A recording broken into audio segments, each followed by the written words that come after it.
السلام علیکم ورحمۃ اللہ وبرکاتہ۔ نحمد و نصلی علی رسول الکریم، اما بعد فاعوذ باللہ من الشیطان الرجیم، بسم اللہ الرحمن الرحیم۔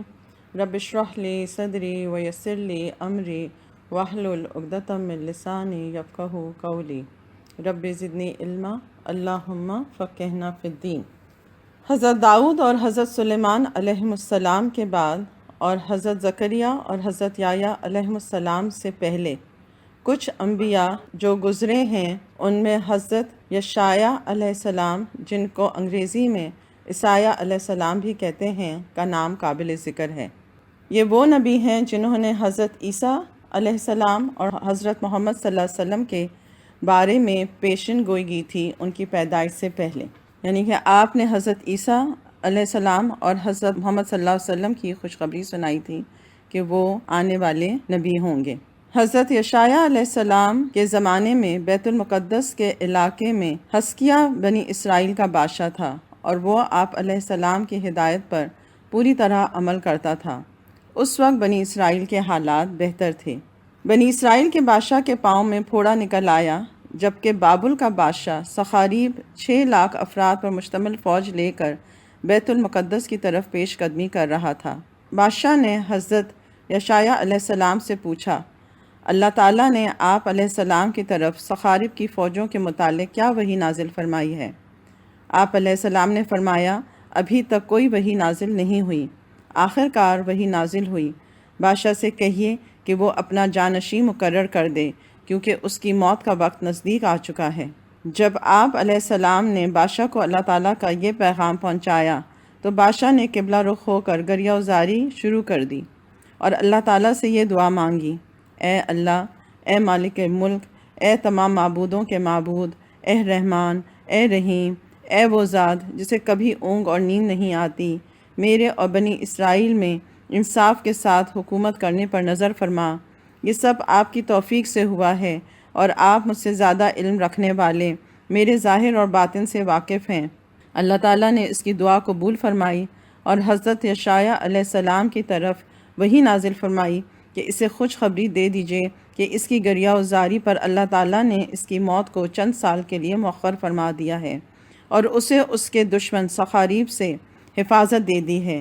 جیسے ہی حضرت یشعیاء علیہ السلام نے اس کو خوشخبری دی، اس کی بیماری دور ہونا شروع ہو گئی اور وہ ہر قسم کے غم و فکر سے آزاد ہو گیا اور اللہ کے سامنے سجدہ ریز ہو گیا۔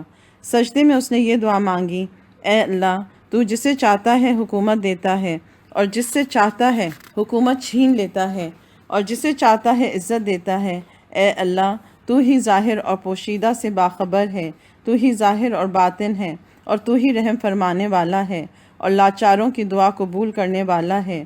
جب اس نے سجدے سے سر اٹھایا تو اللہ تعالیٰ نے حضرت یشعیاء علیہ السلام کی طرف وحی فرمائی، بادشاہ سے کہیے کہ انجیر کا پانی نکال کر اپنے زخم پر لگائیں، اس کا زخم بالکل ٹھیک ہو جائے گا۔ بادشاہ نے اس ہدایت کے مطابق عمل کیا تو اسے شفا ہو گئی۔ دوسری طرف اللہ تعالیٰ نے سخاریب کے لشکر پر موت مسلط کر دی اور وہ سب ہلاک ہو گئے۔ صرف سخاریب اور اس کے 5 ساتھی باقی بچے، جن میں سے ایک بخت نصر تھا۔ بنی اسرائیل کے بادشاہ نے ان 5 کو گرفتار کر لیا، ان کی گردنوں میں توق ڈال کر شہر میں گھمایا اور کئی دن تک گھمانے کے بعد جیل میں بند کر دیا۔ اللہ تعالیٰ نے حضرت یشعیاء علیہ السلام کی طرف وحی کی کہ بادشاہ سے کہیں کہ انہیں ان کے وطن واپس بھیج دیں تاکہ وہ اپنی قوم کو جا کر اپنے انجام سے آگاہ کریں۔ جب وہ آزاد ہو کر اپنے وطن پہنچے تو سخاریب نے اپنی قوم کو جمع کر کے تمام صورتحال بتائی۔ کاہنوں اور جادوگروں نے کہا، ہم نے پہلے ہی آپ کو بنی اسرائیل کے رب اور ان کے انبیاء علیہ السلام کی شان بتائی تھی، لیکن آپ نے ہماری بات نہیں مانی۔ اس امت کو تو اللہ تعالیٰ کی مدد حاصل ہے، کوئی بھی ان کا مقابلہ نہیں کر سکتا۔ اس کے 1 سال بعد سخاریب مر گیا، اور دوسری طرف بنی اسرائیل کا بادشاہ حزقیہ بھی اللہ کو پیارا ہو گیا۔ بنی اسرائیل کے حالات خراب ہو گئے اور ان میں برائیاں عام ہو گئیں۔ اللہ تعالیٰ نے حضرت یشعیاء علیہ السلام کی طرف وحی کی کہ آپ اپنی قوم کو واعظ و نصیحت کریں۔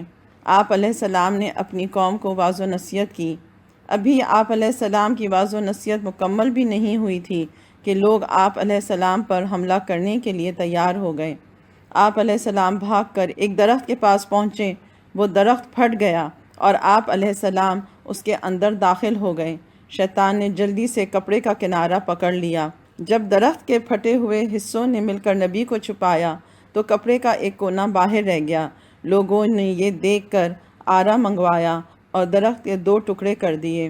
درخت کے ساتھ ساتھ حضرت یشعیاء علیہ السلام کا جسم مبارک بھی 2 ٹکڑے ہو گیا اور آپ علیہ السلام شہید ہو گئے۔ تو اس میں ہم دیکھتے ہیں کہ بادشاہ جو تھا وہ نیک تھا اور وہ اپنے نبی کی بات مانتا تھا اور اپنے نبی کے ذریعے وہ اللہ تعالیٰ کی مدد بھی مانگتا تھا اور اس سے مشورے بھی کرتا تھا اور خود بھی گریہ‌وزاری کر کے اللہ تعالیٰ سے مدد مانگتا تھا۔ تو اللہ تعالیٰ نے اس کی غیب سے مدد کی اور اس کو لمبی زندگی کر دی، اس کی زندگی میں برکت ڈال دی، اس کی زندگی کو بڑھا دیا تاکہ وہ دشمن قوم پر فتح حاصل کر سکے۔ لیکن جب وہ فوت ہو گیا تو پھر لوگ جو ہیں وہ بے راہ روی کا شکار ہو گئے اور انہوں نے اپنے ہی نبی کو شہید کر ڈالا۔ حضرت ارمیہ علیہ السلام، حضرت عبداللہ بن عبد الرحمن رضی اللہ عنہ سے روایت ہے کہ حضرت ارمیہ علیہ السلام نے فرمایا، یا رب، آپ کے کون سے بندے سب سے زیادہ پیارے ہیں؟ اللہ تعالیٰ نے فرمایا، جو لوگ مجھے زیادہ یاد کرتے ہیں، مخلوق کی یاد بھلا کر میری یاد میں مشغول ہو جاتے ہیں، جن کے دل میں میری فنا کا خیال نہیں آتا اور وہ بقا کے بارے میں نہیں سوچتے، جب انہیں دنیا کا عیش ہو تو وہ خوش نہیں ہوتے، جب ان سے دنیا کا عیش لے لیا جائے تو وہ خوش ہو جاتے ہیں، یہی لوگ ہیں جنہیں میں اپنی محبت عطا فرماتا ہوں اور انہیں ان کی طلب سے زیادہ دیتا ہوں۔ جب بنی اسرائیل دینی، اخلاقی اور معاشرتی بگاڑ میں حد سے آگے بڑھ گئے تو اللہ تعالیٰ نے حضرت ارمیہ علیہ السلام پر وحی نازل فرمائی کہ اب میں بنی اسرائیل کو تباہ کرنے والا ہوں اور ان کے گناہوں کی وجہ سے ان سے انتقام لینے والا ہوں، لہٰذا آپ بیت المقدس کی چٹان پر پہنچ جائیں، وہاں آپ کو میرا حکم پہنچتا رہے گا۔ حضرت ارمیہ علیہ السلام نے عرض کیا، اے اللہ، آپ ان پر کس قوم کو مسلط کریں گے؟ اللہ تعالیٰ نے فرمایا، وہ لوگ جو آگ کی پوجا کرنے والے ہیں، نہ میرے عذاب سے ڈرتے ہیں، نہ مجھ سے ثواب کی امید رکھتے ہیں۔ اپنی قوم کو بتا دیجئے، اللہ نے اب تک تمہارے بزرگوں کی نیکی کی وجہ سے تمہیں مہلت دی ہے، تم نے میرے احکامات بھلا دیے ہیں، اب میں تم پر ایسا ظالم حکمران مسلط کروں گا جو تم پر ذرہ برابر بھی رحم نہیں کرے گا اور تمہیں تباہ و برباد کر دے گا۔ حضرت ارمیہ علیہ السلام نے جب اللہ تعالیٰ کا یہ پیغام پہنچایا تو بنی اسرائیل کے لوگوں نے کہا، اے ارمیہ، تم جھوٹ بولتے ہو، اللہ پر بہتان تراشی کرتے ہو، کیا اللہ اپنی مقدس سرزمین اور مساجد کو اپنی کتاب اور عبادت کرنے والوں سے خالی کر دے گا؟ اگر ایسا ہوا تو زمین پر کون اس کی عبادت اور اطاعت کرے گا؟ لہٰذا انہوں نے آپ علیہ السلام کو پکڑ کر قید کر دیا۔ قدیم شہر بابل کا کافر بادشاہ بخت نصر نے ان کے ملک پر حملہ کر دیا، بنی اسرائیل کے بہت سے لوگوں کو قتل کر دیا، بیت المقدس سے بہت سا مال غنیمت حاصل کیا، بہت سے افراد کو قید کر کے بابل لے گیا، بیت المقدس کی عمارت گرا کر تورات کے نسخے جلا دیے، بنی اسرائیل کے جن افراد کو اس نے غلام بنایا ان میں سے اکثر انبیاء علیہم السلام، حضرت داؤد، حضرت یوسف اور حضرت یعقوب علیہ السلام کے خاندان سے تعلق رکھتے تھے۔ ہشام رحم اللہ کا قول ہے، جب بخت نصر بادشاہ بیت المقدس میں آیا تو وہاں کا بادشاہ حضرت داؤد علیہ السلام کی اولاد میں سے تھا، اس نے بخت نصر بادشاہ سے صلح کر لی، بخت نصر نے اسے ضمانت کے طور پر کچھ آدمی لیے اور واپس چلا گیا۔ جب وہ تبریہ مقام پر پہنچا تو اسے یہ اطلاع ملی کہ بنی اسرائیل نے اس صلح سے ناراض ہو کر اپنے بادشاہ کو قتل کر دیا۔ اس نے ضمانت کے طور پر پکڑے ہوئے افراد کے سر قلم کر دیے اور واپس آ کر شہر پر حملہ کر دیا، وہاں کے بالغ مردوں کو قتل کر دیا اور بچوں اور عورتوں کو غلام بنا لیا۔ سورہ بنی اسرائیل میں آتا ہے، اور ہم نے کتاب تورات میں بنی اسرائیل کے لیے صاف فیصلہ کر دیا تھا کہ تم ضرور میں 2 بار فساد پھیلاؤ گے اور بڑی زیادتیاں کرو گے، پھر جب ان دونوں میں سے پہلا وعدہ آ گیا تو ہم نے تمہارے مقابلے میں بڑے جنگجو بندے لا کھڑے کیے، بس وہ تمہارے شہروں کے اندر گھس گئے، اور یہ اللہ کا وعدہ تو پورا ہونا ہی تھا۔ پھر ہم نے تمہیں دوبارہ ان جنگجوؤں پر غلبہ دے دیا اور مال و اولاد کے ذریعے تمہاری مدد کی اور تمہیں بہت بڑی جماعت بنا دیا۔ یاد رکھو، اگر تم نے نیک اعمال کیے تو اپنے ہی فائدے کے لیے کیے، اور اگر برے کام کیے تو بھی اس کا وبال تم ہی پر ہوگا۔ پھر جب دوسرے وعدے کا وقت آیا تو ہم نے پھر جنگجو بھیجے تاکہ وہ تمہارے چہروں کو بگاڑ دیں اور مسجد اقصیٰ میں اس طرح داخل ہو جائیں جیسے پہلی بار داخل ہوئے تھے، اور وہ جس چیز پر بھی غلبہ پائیں اسے تباہ و برباد کر دیں۔ قریب ہے کہ تمہارا رب اب تم پر رحم فرمائے، لیکن اگر تم نے پھر سرکشی کی تو ہم پھر تمہارے ساتھ پہلا جیسا سلوک کریں گے، اور ہم نے کفار کے لیے جہنم کو قید خانہ بنا رکھا ہے۔ بخت نصر بادشاہ کو جب معلوم ہوا کہ جن لوگوں کو میں نے قید کیا ہے ان میں اللہ کے نبی حضرت ارمیہ علیہ السلام بھی ہیں، تو اس نے فوراً آپ علیہ السلام کو رہا کر دیا۔ حضرت ارمیہ علیہ السلام نے کہا کہ میں اپنی قوم کو اس انجام سے ڈرایا تھا، لیکن انہوں نے میری بات نہیں مانی اور الٹا مجھے قید کر دیا۔ کتنی بری قوم ہے کہ جس نے اللہ کے رسول کی نافرمانی کی۔ بخت نصر بادشاہ حضرت ارمیہ علیہ السلام کی گفتگو سے بہت متاثر ہوا اور آپ علیہ السلام سے حسن اخلاق سے پیش آیا۔ بنی اسرائیل کے جو افراد زندہ بچ گئے تھے اس نے انہیں بھی آپ علیہ السلام کے ساتھ جانے کی اجازت دے دی۔ بنی اسرائیل کو ہوش آیا اور انہوں نے اعتراف کیا کہ ہم نے واقعی برا کام کیا تھا، ہم اللہ کے حضور توبہ کرتے ہیں، آپ دعا کیجئے اللہ تعالیٰ ہماری توبہ قبول فرمائے۔ آپ علیہ السلام نے دعا کی تو اللہ تعالیٰ نے فرمایا، اگر یہ سچے دل سے توبہ کر رہے ہیں تو ان سے فرمائیے کہ آپ کے ساتھ اس شہر میں رہائش اختیار کریں۔ آپ نے انہیں اللہ کا حکم سنایا تو وہ کہنے لگے، ہم اس شہر میں کیسے رہ سکتے ہیں جو کھنڈر بن چکا ہے؟ یہاں پر رہنے والوں پر تو اللہ کا غضب نازل ہوا تھا، لہٰذا انہوں نے وہاں رہنے سے انکار کر دیا۔ پھر بنی اسرائیل بکھر گئے، کچھ لوگ حجاز آ گئے، کچھ لوگ یثرب یعنی مدینہ میں جا کر رہنے لگے، کچھ وادی قرا میں چلے گئے، اور ایک چھوٹی سی جماعت مصر چلی گئی۔ بخت نصر بادشاہ نے مصر کے بادشاہ کو ایک خط لکھا کہ ان مفرور لوگوں کو میرے حوالے کیا جائے، لیکن مصر کے بادشاہ نے انکار کر دیا۔ بخت نصر بادشاہ نے اپنا ایک لشکر لے کر حملہ کر دیا، مصر کے بادشاہ کو شکست دی اور کئی علاقے فتح کر لیے۔ پھر مصر، بیت المقدس، فلسطین اور اردن کے بہت سے قیدیوں کو لے کر واپس بابل شہر چلا گیا۔ ان قیدیوں میں حضرت دانیال علیہ السلام بھی تھے۔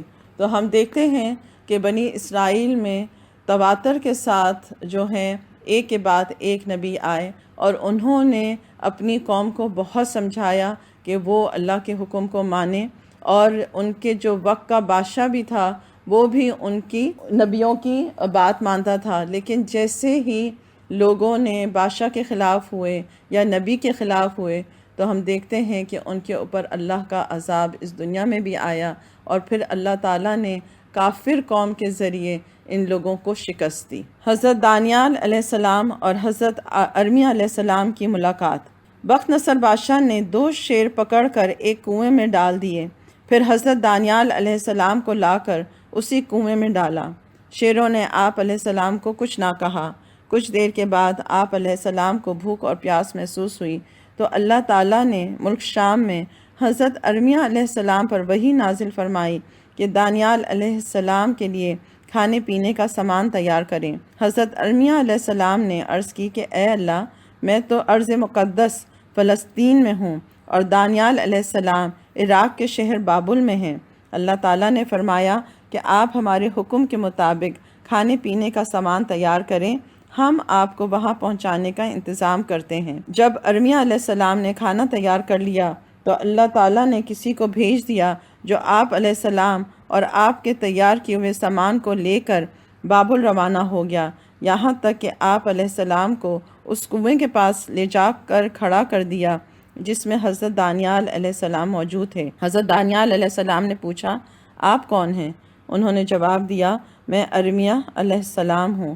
حضرت دانیال علیہ السلام نے پوچھا، آپ کس لیے تشریف لائے ہیں؟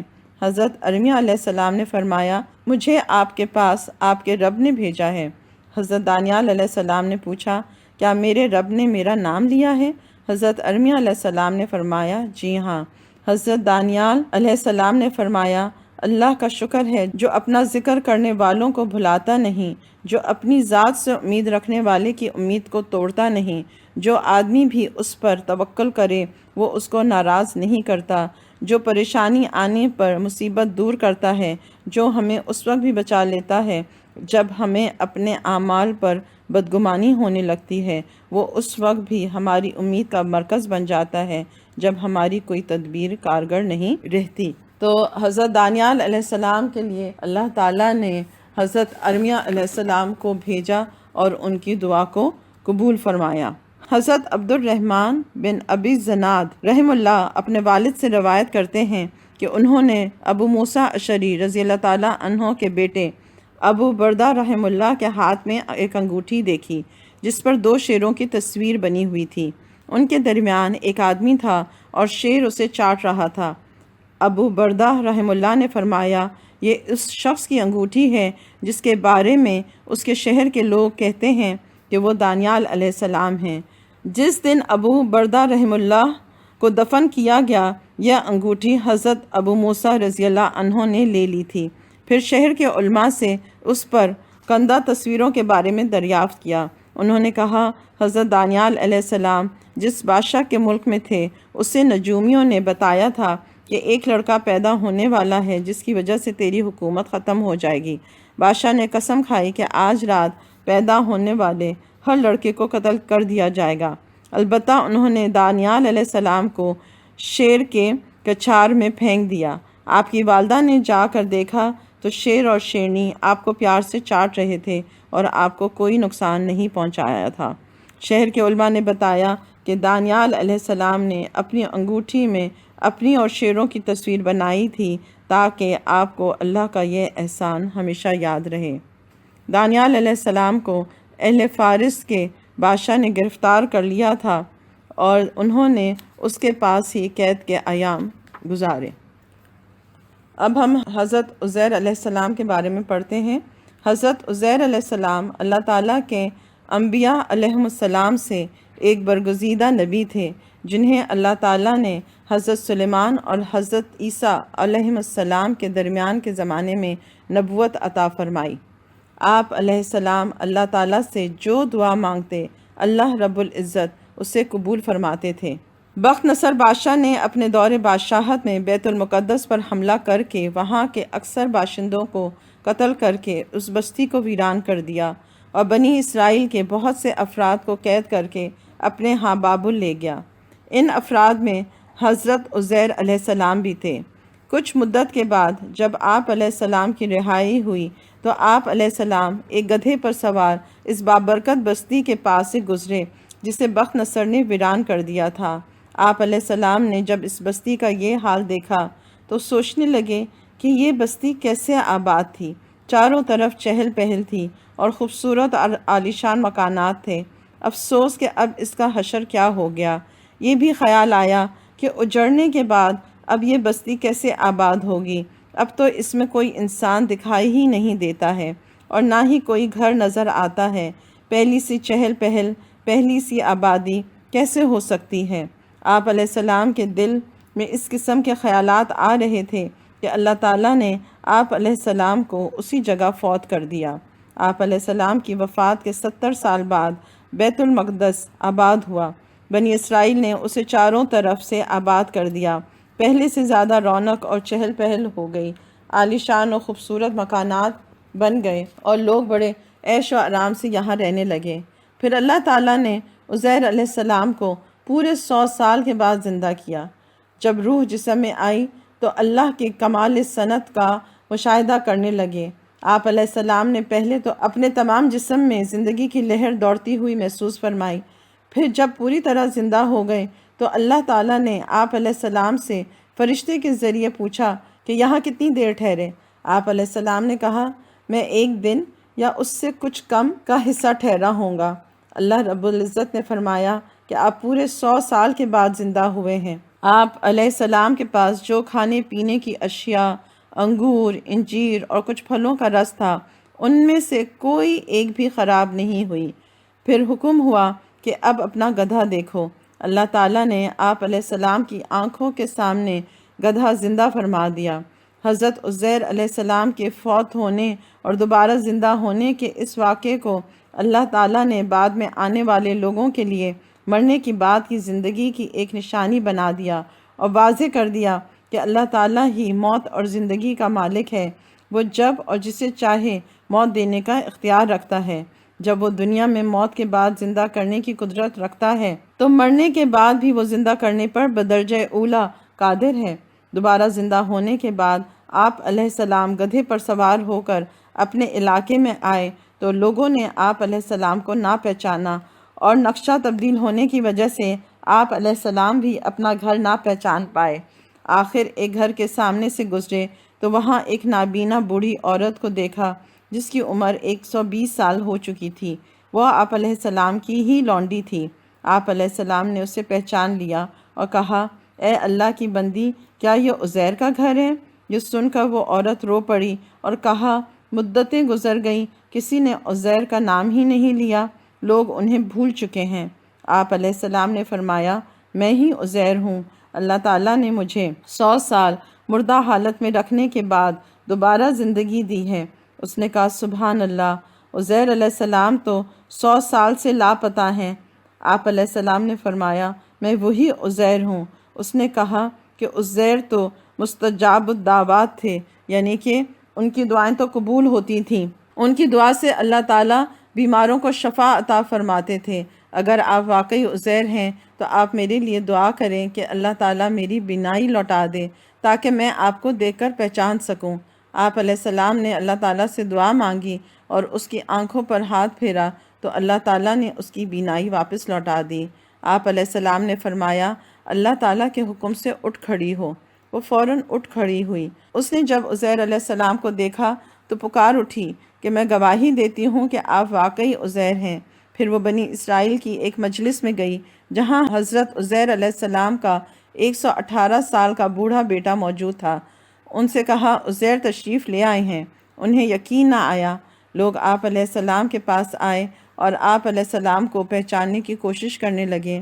آپ علیہ السلام کے بیٹے نے کہا کہ ابا جان کے کندھوں کے درمیان ایک تل تھا، لہٰذا وہ دیکھا جائے۔ آپ علیہ السلام نے جب کندھے سے کپڑا اٹھایا تو وہ علامت موجود تھی۔ لوگوں نے کہا، ہماری قوم میں عزیر کے سوا کسی کو تورات زبانی یاد نہیں تھی، کیونکہ بخت نصر نے جب حملہ کیا تھا تو اس نے تورات کے تمام تحریری نسخوں کو بھی جلا دیا تھا۔ اگر آپ واقعی عزیر ہیں تو آپ کو پوری تورات یاد ہوگی، لہٰذا آپ ہمیں نئے سرے سے تورات لکھ کر دیں۔ حضرت عزیر علیہ السلام نے پوری تورات لکھ کر بنی اسرائیل کے حوالے کی، جس پر انہیں یقین ہو گیا کہ آپ واقعی اللہ تعالیٰ کے نبی عزیر علیہ السلام ہیں۔ انہوں نے آپ علیہ السلام سے متاثر ہو کر آپ علیہ السلام کو آپ کے مقام سے بڑھاتے ہوئے اللہ تعالیٰ کا بیٹا کہنا شروع کر دیا اور کہنے لگے کہ آپ اللہ کے پاس گئے ہوئے تھے جو ابھی واپس آئے ہیں۔ اللہ تعالیٰ نے قرآن مجید میں ان کا واقعہ ذکر فرمایا ہے اور ساتھ ساتھ یہود کے غلط عقیدے کی وضاحت بھی فرمائی ہے۔ سورہ البقرہ میں آتا ہے، یا آپ نے اس شخص کے واقعے پر غور نہیں کیا جو ایک ایسی بستی کے پاس سے گزرا جو اپنی چھتوں پر گر پڑی تھی۔ وہ اسے دیکھ کر کہنے لگا، اللہ اس بستی کو موت کے بعد دوبارہ کیسے زندہ کرے گا؟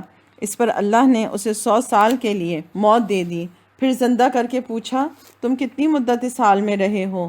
اس نے کہا، 1 دن یا دن کا کچھ حصہ میں اس حال میں رہا ہوں۔ اللہ نے فرمایا، نہیں بلکہ 100 سال تک اس حالت میں رہے ہو۔ اب ذرا تم اپنے کھانے پینے کی چیزوں کو دیکھو کہ وہ اتنی مدت گزرنے کے بعد بھی خراب نہیں ہوئیں، اور اپنے گدھے کی طرف دیکھو۔ یہ سب کچھ اس لیے کیا ہے تاکہ ہم تمہیں لوگوں کے لیے ایک نشانی بنا دیں، اور گدھے کی ہڈیوں کی طرف دیکھو کہ ہم انہیں کس طرح ایک دوسرے سے جوڑتے ہیں، پھر ان پر گوشت چڑھاتے ہیں۔ پھر جب حقیقت اس کے سامنے کھل کر آ گئی تو اس نے کہا، اب مجھے یقین کامل ہو گیا کہ اللہ ہر چیز پر قادر ہے۔ حضرت ابن عباس رضی اللہ تعالیٰ عنہ اور حسن بصری رحمہ اللہ فرماتے ہیں کہ یہ واقعہ حضرت عزیر علیہ السلام کا ہے۔ جب حضرت عبداللہ بن سلام رضی اللہ تعالیٰ عنہ کا قول ہے کہ جس شخص کو اللہ تعالیٰ نے 100 سال کے بعد زندہ کیا تھا وہ حضرت عزیر علیہ السلام ہی تھے۔ سورہ توبہ میں آتا ہے، یہود کہتے ہیں عزیر علیہ السلام اللہ کے بیٹے ہیں، اور نصرانی عیسائی کہتے ہیں مسیح عیسیٰ علیہ السلام اللہ کے بیٹے ہیں۔ یہ تو بے حقیقت باتیں ہیں جو وہ اپنی زبان سے نکالتے ہیں۔ یہ ان کفار کی بات کی نقل کر رہے ہیں جو ان سے پہلے گزر چکے ہیں۔ اللہ انہیں ہلاک کرے، یہ کہاں بہہ کے چلے جا رہے ہیں۔ حضرت ابو ہریرہ رضی اللہ تعالیٰ عنہ سے روایت ہے کہ نبی اکرم صلی اللہ علیہ وسلم نے فرمایا، ایک نبی حضرت عزیر علیہ السلام درخت کے نیچے ٹھہرے تو ان کو ایک چونٹی نے کاٹ لیا۔ انہوں نے چونٹیوں کے بل کو آگ لگانے کا حکم دے دیا، لہٰذا آگ لگا دی گئی۔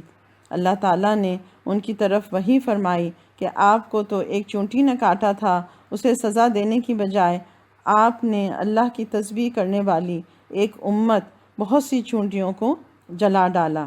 یہ بخاری اور مسلم کی روایت ہے۔ یعنی کہ اللہ سبحانہ تعالیٰ جو ہیں وہ کسی کے اوپر بھی ظلم کو برداشت نہیں کرتے، اور اگر کوئی نبی سے بھی غلطی ہو تو وہ فوراً اس کی اصلاح کر دیتے ہیں۔ اور اس سے یہ بات بھی واضح ہوتی ہے کہ جو چونٹیاں ہیں وہ اللہ تعالیٰ کی تسبیح بیان کرتی ہیں۔ حضرت زکریا علیہ السلام۔ حضرت زکریا علیہ السلام اللہ تعالیٰ کے انبیاء علیہ السلام میں سے ایک نبی ہیں جنہیں اللہ تعالیٰ نے بنی اسرائیل کی طرف رسول بنا کر بھیجا۔ آپ علیہ السلام حلال روزی کمانے کے لیے بڑھئی کا کام کیا کرتے تھے اور اسی پیشے سے معاش حاصل کرتے تھے۔ ابو ہریرہ رضی اللہ تعالیٰ عنہ سے روایت ہے کہ نبی صلی اللہ علیہ وسلم نے فرمایا، زکریا علیہ السلام بڑھئی کا کام کرتے تھے اور اپنے ہاتھ سے محنت کر کے روزی کماتے تھے۔ بڑھاپے تک آپ علیہ السلام کے ہاں کوئی اولاد نہیں ہوئی اور نہ ہی آپ علیہ السلام کو اپنی قوم میں نبوت کا کوئی سچا جانشین نظر آیا۔ حضرت مریم علیہ السلام کی والدہ کافی عرصے تک بے اولاد رہیں۔ آخر کار اللہ تعالیٰ کے فضل و کرم سے جب حمل ٹھہرا تو انہوں نے یہ نظر مانی کہ اللہ تعالیٰ مجھے جو بھی اولاد عطا فرمائیں گے میں اسے اللہ تعالیٰ کے مقدس گھر بیت المقدس کی خدمت کے لیے وقف کر دوں گی۔ ان کی خواہش یہ تھی کہ اللہ تعالیٰ انہیں بیٹا عطا فرمائیں گے، لیکن اللہ تعالیٰ کی مرضی، وہ جو چاہے عطا فرمائے۔ اللہ تعالیٰ نے انہیں بیٹی عطا فرمائی۔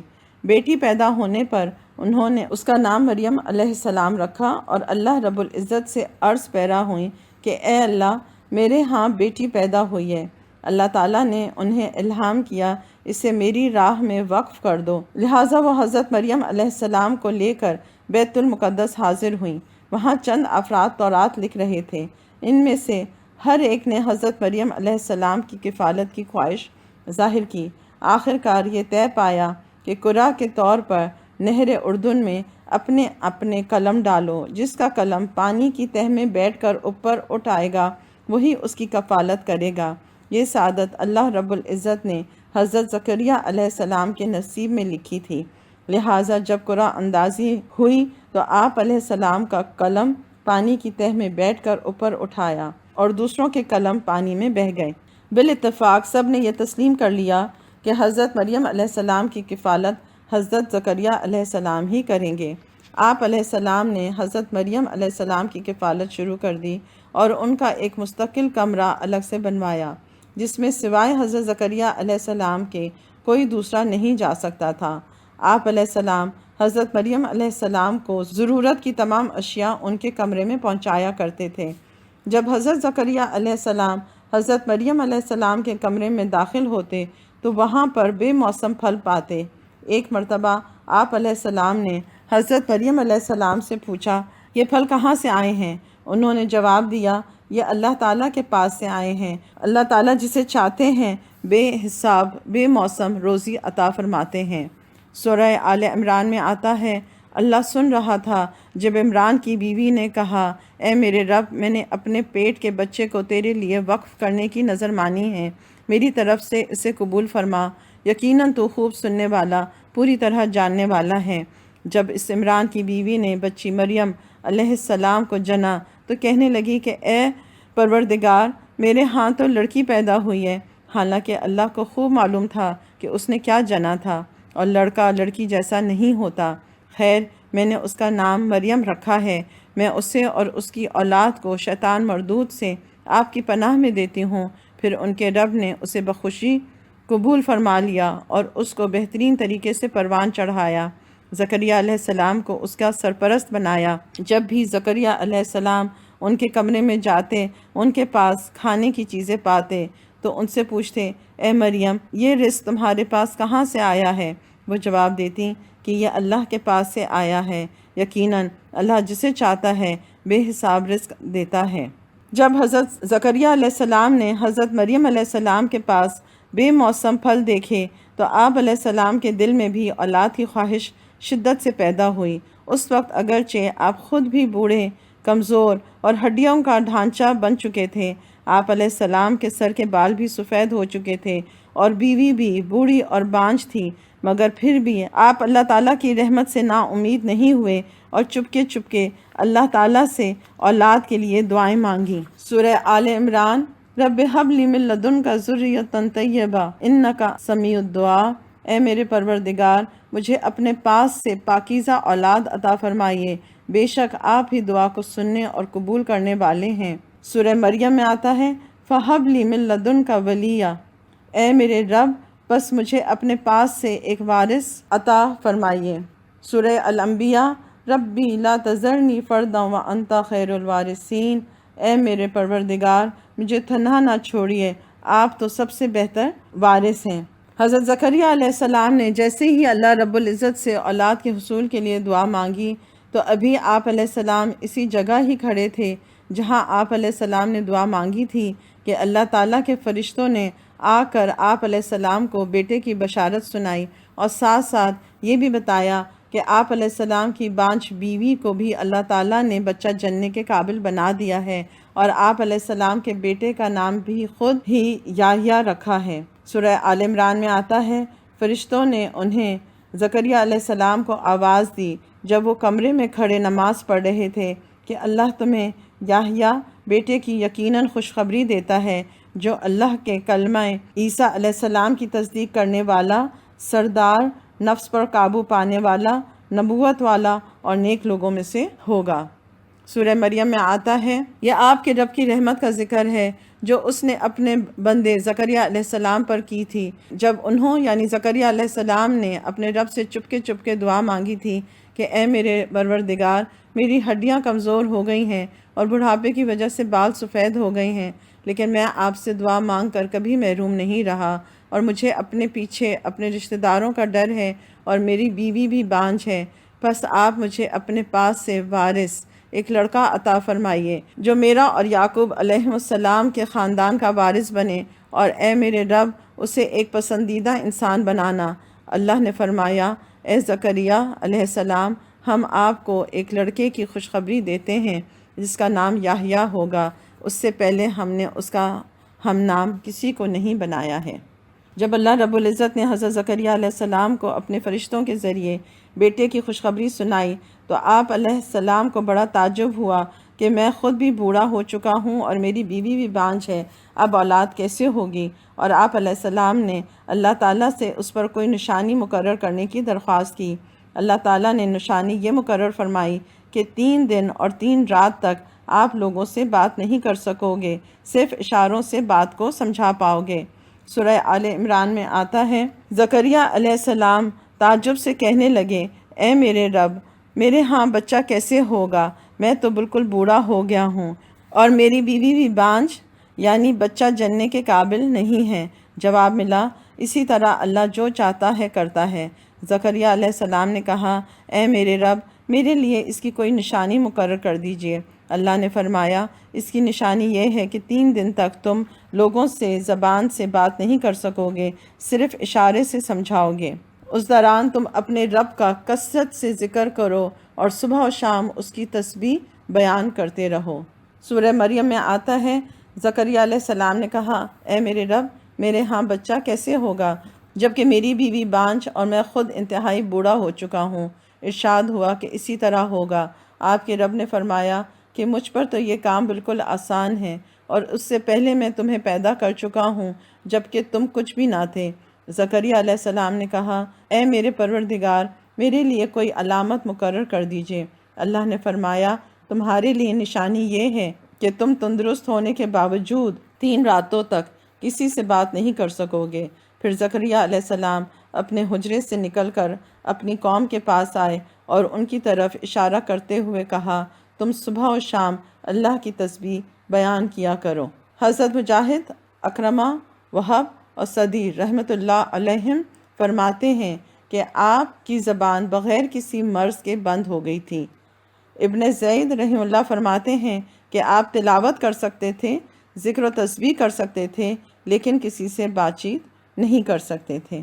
اور پھر اللہ تعالیٰ کی قدرت سے ان کے ہاں حضرت یحییٰ علیہ السلام پیدا ہوئے۔ حضرت یحییٰ علیہ السلام حضرت زکریا علیہ السلام کے وہ صاحبزادے ہیں جنہیں حضرت زکریا علیہ السلام نے اللہ تعالیٰ سے دعائیں مانگ کر لیا۔ حضرت یحییٰ علیہ السلام بڑے پرہیزگار، بردبار اور اللہ تعالیٰ کی نافرمانی سے بچنے والے تھے۔ اللہ تعالیٰ نے حضرت یحییٰ علیہ السلام کو پیدا کرنے سے پہلے ہی آپ علیہ السلام کے والد محترم حضرت زکریا علیہ السلام کو آپ کے نبی ہونے کی خوشخبری سنا دی تھی۔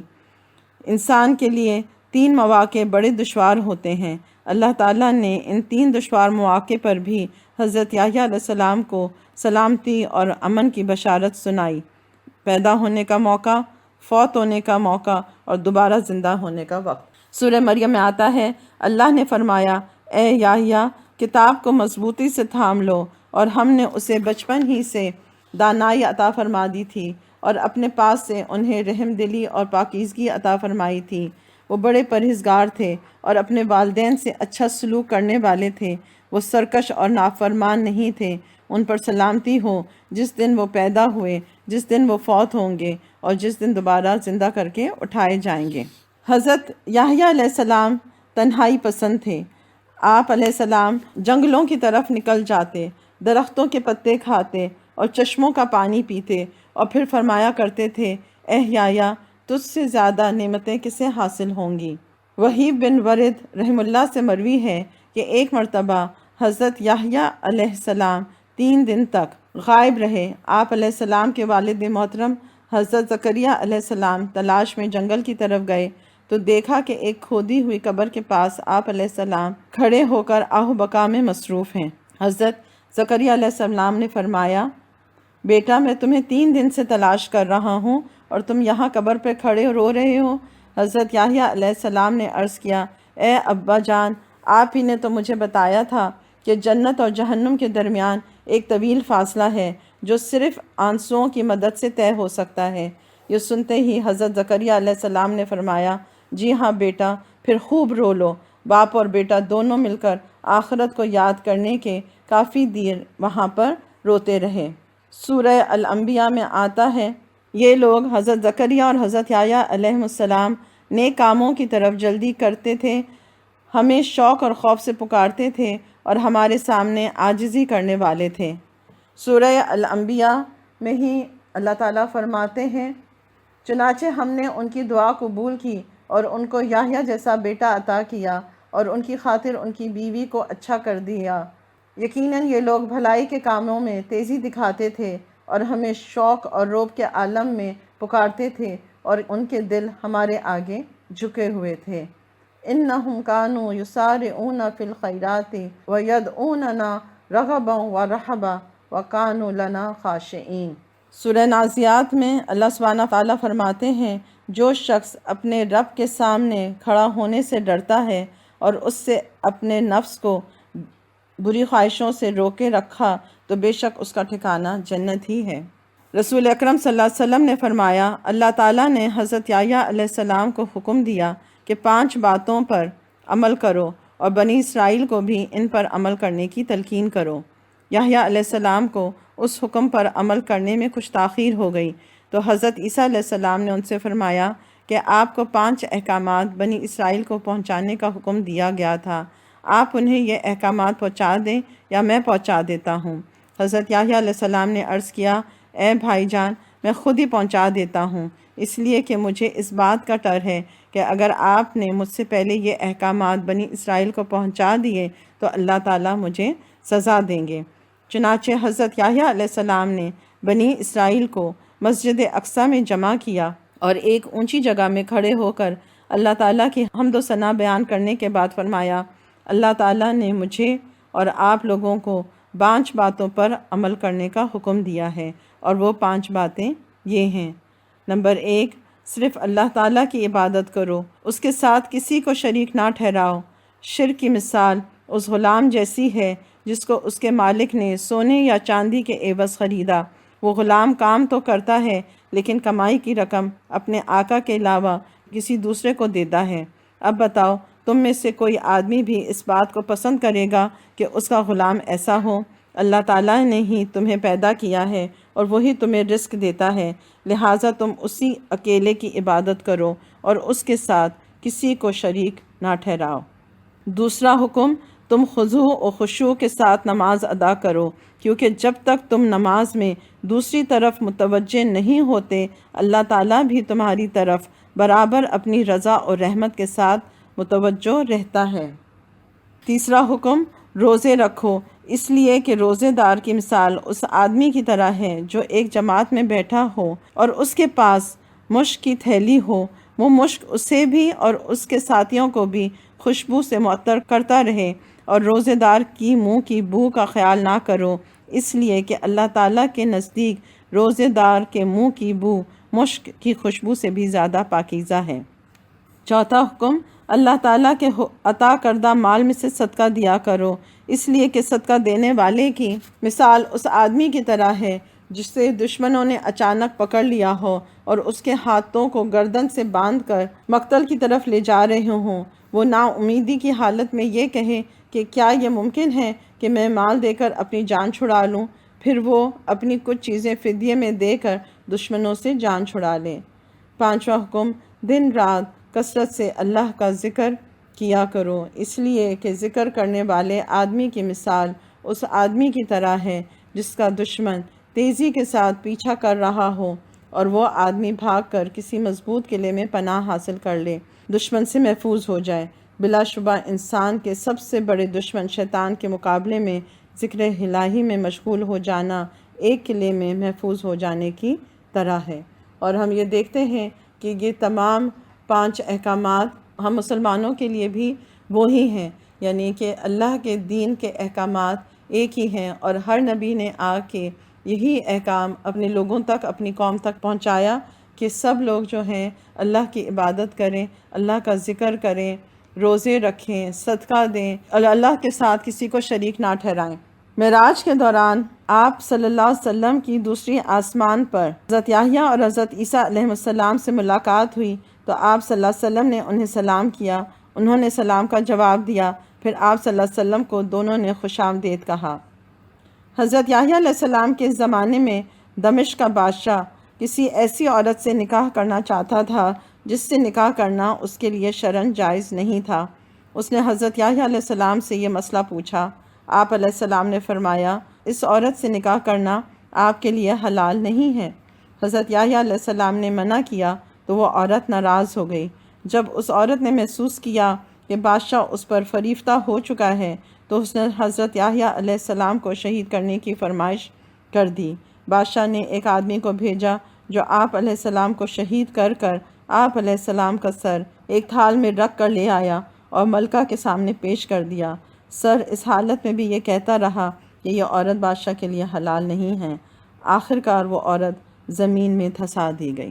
تو ہم ان سارے واقعات میں دیکھتے ہیں کہ اللہ تعالیٰ نے بنی اسرائیل کی قوم پر پے در پے انبیاء اور رسول بھیجے تاکہ ہر دور میں وہ اپنی قوم کو اللہ تعالیٰ کے احکامات کی یاد دہانی کراتے رہیں، اور تاکہ لوگ گمراہی سے بچیں اور وہ سیدھا راستہ نیکی اور خیر و بھلائی کا اختیار کریں، جس سے ان کو دنیا میں بھی رحمتیں اور برکتیں ملیں اور آخرت میں بھی برے انجام سے بچ جائیں۔ لیکن ہم دیکھتے ہیں کہ یہ قوم جو موسیٰ اور ہارون علیہ السلام سے لے کر داؤد اور سلیمان علیہ السلام تک اور پھر ان کے بعد بھی اپنے انبیاء کی قدر اور منزلت کرنے کی بجائے ہمیشہ ان کے خلاف رہیں۔ جب ان کی قوم پر سختی ہوتی، عذاب آتا تو گناہوں سے معافی مانگتے، لیکن جیسے حالات بہتر ہوتے یہ اپنی پرانی ڈگر پر آ جاتے تھے اور دوبارہ بدعمالیاں کرنے لگتے۔ حضرت عیسیٰ علیہ السلام یا جیسے ان کا نام یشعیاء علیہ السلام کے واقعے میں ہم دیکھتے ہیں کہ انہوں نے اس وقت کے بادشاہ کی بہت مدد کی، جس کی وجہ سے پوری قوم ہلاک ہونے سے بچ گئی۔ اگرچہ کہ بابل کا بادشاہ ان کے اوپر 6 لاکھ افراد پر مشتمل فوج کے ساتھ حملہ آور ہوتا ہے، لیکن بادشاہ اور نبی کی دعاؤں کی وجہ سے اللہ تعالیٰ کی مدد آتی ہے اور پوری کی پوری فوج پر اللہ تعالیٰ موت مسلط کر دیتا ہے، اور صرف چند افراد بچتے ہیں اور ان کو بھی رسوا کر کے بعد میں آزاد کر دیا جاتا ہے۔ قوم اپنے نبی کا احسان ماننے کی بجائے بادشاہ کے مرنے کے بعد اس کی جان کے دشمن بن جاتے ہیں، کیونکہ وہ ان کو واعظ و نصیحت کر کے برے کاموں سے روکنے کی کوشش کرتا ہے، اور آخرکار اس کے درخت میں چھپنے کے باوجود قوم اپنے نبی کو شہید کر دیتی ہے۔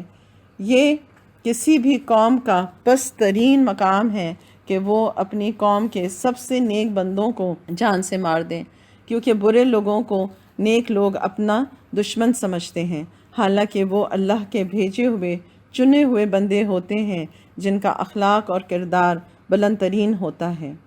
بنی اسرائیل کا یہ سب سے بدترین گناہ تھا کہ انہوں نے اپنے انبیاء کو قتل کیا، جس کی وجہ سے ان پر پھر دنیا میں بھی عذاب آیا اور انہیں ذلت اور رسوائی کا سامنا کرنا پڑا، اور اپنے شہر بیت المقدس سے کئی دفعہ رسوا ہو کر شہر بدر ہوئے۔ چند افراد جو کافر بادشاہ سخاریب کے ساتھ زندہ بچ گئے تھے، ان میں بخت نصر بھی شامل تھا، اور یہی وہ شخص ہے جو بعد میں بادشاہ بن کر بنی اسرائیل قوم کی اینٹ سے اینٹ بجا دیتا ہے۔ بخت نصر اتنا ظالم اور جابر ہونے کے باوجود بھی اپنے دور میں آنے والے بنی اسرائیل کے نبی ارمیا علیہ السلام کی عزت کرتا ہے اور اس سے حسن اخلاق سے پیش آتا ہے، اور افسوس کرتا ہے کہ ایسی قوم پر جو اپنے انبیاء کے ساتھ برا سلوک کرتے ہیں۔ یہی وجہ ہے کہ اللہ تعالیٰ نے بخت نصر کے ذریعے بنی اسرائیل کو سخت سزا دنیا میں دلوائی کہ اس نے بے دردی اور بے رحمی سے ان کی قوم کو قتل کیا، ان کا تمام مال و اسباب لوٹ لیا، بیت المقدس کی عمارت گرا کر تورات کے نسخے جلا ڈالے، اور انبیاء علیہ السلام کے خاندان والوں کو قید کر لیا۔ کسی بھی قوم پر ذلت اور رسوائی اسی وقت چھا جاتی ہے جب اس قوم کا دین و ایمان کمزور پڑتا ہے، جب قوم اللہ تعالیٰ کی بات ماننے کی بجائے اپنے نفس کے غلام بن جاتے ہیں، دنیا کا لالچ بڑھ جاتا ہے، آپس میں پیار اور اتفاق رکھنے کی بجائے حسد بڑھ جاتی ہے، تو پھر قومیں دشمنوں کے لیے تر نوالا بن جاتے ہیں، شیطان ان پر حاوی ہو جاتا ہے۔ چونکہ اللہ پر بھروسہ اور اللہ پر یقین نہیں رہتا، تو پھر بزدلی، بے ہمتی، سستی، کاہلی، کمزوری ان پر حاوی ہو جاتی ہے، اور پھر دشمن قوم بڑی آسانی سے ان پر قابو پا کر ان کو نیست و نابود کر دیتے ہیں۔ حضرت دانیال علیہ السلام کے واقعے میں بھی ہم دیکھتے ہیں کہ شیر جو کہ انسان پر حملہ کر کے اس کو جان سے مار دیتے ہیں، لیکن اللہ تعالیٰ کے حکم سے شیر بھی دانیال علیہ السلام کو نقصان نہیں پہنچاتے، کیونکہ آگ ہو یا شیر ہو یا کوئی بھی نقصان دہ چیز، وہ اسی وقت نقصان پہنچائے گی جب اللہ تعالیٰ اس کو اجازت دیں گے، ورنہ جیسے ابراہیم علیہ السلام کے واقعے میں بھی آگ اللہ تعالیٰ کے حکم سے ٹھنڈی ہو گئی، اسی طرح یہاں شیر دانیال علیہ السلام کے لیے بے ضرر ہو گئے۔ اللہ تعالیٰ نے اپنے دوسرے نبی ارمیا علیہ السلام کے ذریعے دانیال علیہ السلام کو کھانے پینے کا سامان پہنچایا۔ اصل قدرت، طاقت اللہ تعالیٰ کے پاس ہے، وہ چاہے تو وسائل کے ذریعے یا بغیر وسائل کے بھی اپنے پیارے بندوں کی مدد کرتا ہے، لیکن مدد اسی وقت آتی ہے جب بندہ اپنے رب سے دعا مانگتا ہے، گریہوزاری کرتا ہے، اپنے گناہوں کا اعتراف کر کے معافی مانگتا ہے۔ جب انسان پرخلوص ہوتا ہے، اس کا ایمان اپنے رب پر مضبوط ہوتا ہے، اور وہ صرف اپنے رب سے ہی مدد مانگتا ہے اور اسی پر بھروسہ کرتا ہے۔ جتنا زیادہ ایمان اور توکل اور دعا، اتنی زیادہ مدد آتی ہے۔ صرف یہ گمان کہ ہم نبیوں کی آل اولاد ہیں تو ہم پر عذاب نہ آئے گا، اور صرف انبیاء کی آل اولاد ہونا کافی نہیں ہے، بلکہ انبیاء کی طرح کا ایمان اور اخلاق اور کردار اور اللہ کے احکامات کو ماننا ضروری ہے۔ یہی وجہ ہے کہ ہم دیکھتے ہیں کہ حضرت نوح علیہ السلام کے بیٹے کو بھی اللہ تعالیٰ نے پانی میں ان کی نظروں کے سامنے غرق کر دیا تھا، حالانکہ وہ نبی کے بیٹے تھے۔ تو صرف کسی کے خاندان سے تعلق رکھنا یا نبیوں کی اولاد ہونا یا ان کی آل اولاد ہونا انسان کی بخشش کے لیے کافی نہیں ہے۔ مسلمان کی اصل طاقت اس کا قوت ایمان، اللہ کا خوف اور تقوی، اللہ کی محبت، اللہ پر بھروسہ ہے۔ اگر یہ سب ہو تو ہم دیکھتے ہیں کہ تعداد میں کم ہونے کے باوجود بھی اللہ تعالیٰ کی مدد سے اپنے سے زیادہ تعداد، قوت اور طاقت والی فوجوں پر مسلمانوں نے فتح حاصل کی ہے۔ لیکن اگر جذبہ ایمانی نہ ہو تو پھر تعداد میں زیادہ ہونے کے باوجود بھی کافر قومیں فتح حاصل کر لیتی ہیں۔ یعنی کہ اگر پھر مسلمان تعداد میں زیادہ بھی ہوں تو اگر ان کے اندر جذبہ ایمانی نہیں ہے اور اللہ پر بھروسہ نہیں ہے اور ان کے نیک اعمال نہیں ہیں تو پھر اللہ کی مدد ان پر نہیں آتی۔ اور اگر وہ یہ سمجھتے ہیں کہ ہمارے پاس اسباب ہیں اور ہم تعداد میں زیادہ ہیں تو ہم کافر قوم پر غلبہ پائیں گے، تو پھر ایسا نہیں ہوتا، بلکہ پھر ہم دیکھتے ہیں کہ کافر قوم جو ہے وہ فتح حاصل کر لیتی ہے۔ کافر ہے تو شمشیر پر کرتا ہے بھروسہ، مومن ہو تو بے تیغ بھی لڑ جاتا ہے سپاہی۔ تو اصل چیز جو ہے وہ اللہ پر بھروسہ اور اللہ کے اوپر ایمان اور پھر عمل صالح ہیں۔ ان انبیاء کے واقعات میں سب سے بڑا سبق ہم سب کے لیے یہی ہے کہ اصل کام کرنے کا یہی ہے کہ ہم اپنے ایمان کو تازہ کریں، اپنے ایمان کو مضبوط کریں۔ ہم سے وسائل کی تلاش میں رہتے ہیں، وسائل بھی اسی وقت فائدہ مند ہوتے ہیں جب اللہ تعالیٰ کی مدد شامل ہوتی ہے، اور اللہ کی مدد اسی کو ملتی ہے جو اللہ تعالیٰ کی نافرمانی سے بچتا ہے اور اللہ کے بھیجے ہوئے انبیاء علیہ السلام کے پیغامات پر عمل کرتا ہے۔ حضرت عزیر علیہ السلام کو اللہ تعالیٰ نے لوگوں کے لیے ایک نشانی بنایا اور ان کو موت کے بعد دوبارہ زندہ ہونے کا مشاہدہ کروایا تاکہ ان کی قوم کو قیامت میں مرنے کے بعد اٹھنے کا یقین ہو جائے اور وہ اس دنیا کو بامقصد بنا کر نیک عمل کریں۔ اس سبق کو سیکھنے کی بجائے انہوں نے عزیر علیہ السلام کے رتبے کو بڑھاتے ہوئے غلو کیا اور انہیں اللہ کا بیٹا کہہ دیا، اور یہی وہ سب سے بڑی انسان کی ناسمجھی ہے کہ وہ اللہ تعالیٰ کے دیے ہوئے کوئی بھی معجزے کا اصل مقصد سمجھنے کی بجائے اس کو اپنی عقل سے کچھ اور سمجھ بیٹھتے ہیں۔ یہ نہیں جانتے کہ اصل قدرت، طاقت اللہ تعالیٰ کے پاس ہے۔ وہ جس بندے کو چاہے کوئی خاص ہنر دے کر اس سے کوئی خاص کام لے سکتا ہے۔ اللہ تعالیٰ نے حضرت عزیر علیہ السلام کو وہ یادداشت دی جس کے ذریعے انہوں نے پوری تورات کو نئے سرے سے لکھ کر بنی اسرائیل کو دے دی۔ شیطان ایسے من گھڑت خیالات انسان کے ذہن میں ڈالتا ہے کہ تورات پر عمل کرنے کی بجائے ایک انسان کو اللہ تعالیٰ کا بیٹا بنا کر ایسا شرک کا جال پھیلایا کہ پھر سارے عمل بے فائدہ اور ضائع ہو جاتے ہیں۔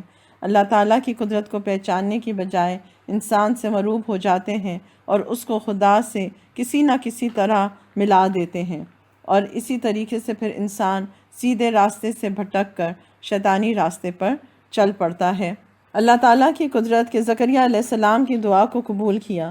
انہوں نے ایسی جگہ دعا مانگی کہ جہاں اللہ تعالیٰ کی قدرت کی نشانی نظر آئی کہ حضرت مریم علیہ السلام کے پاس اللہ تعالیٰ کی طرف سے رزق آتا تھا۔ اللہ تعالیٰ نے ہمیں بھی کئی مقامات بتائے ہیں جہاں دعا قبول ہوتی ہے، اسی لیے ہم بیت اللہ اور مدینہ منورہ کے لیے سفر کر کے جاتے ہیں کہ وہاں دعائیں قبول ہوتی ہیں۔ ہم دیکھتے ہیں کہ جب ہم طواف کی جگہ پہ پہنچتے ہیں تو وہاں اللہ تعالیٰ ہماری دعاؤں کو قبول کرتا ہے۔ ملتزم کے پاس خانہ کعبہ کا وہ حصہ جس سے طواف کرنے پر چمٹتے ہیں، یہ حجر اسود اور خانہ کعبہ کے دروازے کے درمیان 4 ہاتھ کی جگہ ہے، یہاں بھی دعائیں قبول ہوتی ہیں۔ خانہ کعبہ کی چھت کے پرنالے کے نیچے، میزاب کے نیچے دعائیں قبول ہوتی ہیں۔ بیت اللہ کے اندر جہاں زمزم نکلتا ہے اس کے پاس جگہ جانے سے بھی دعا قبول ہوتی ہے۔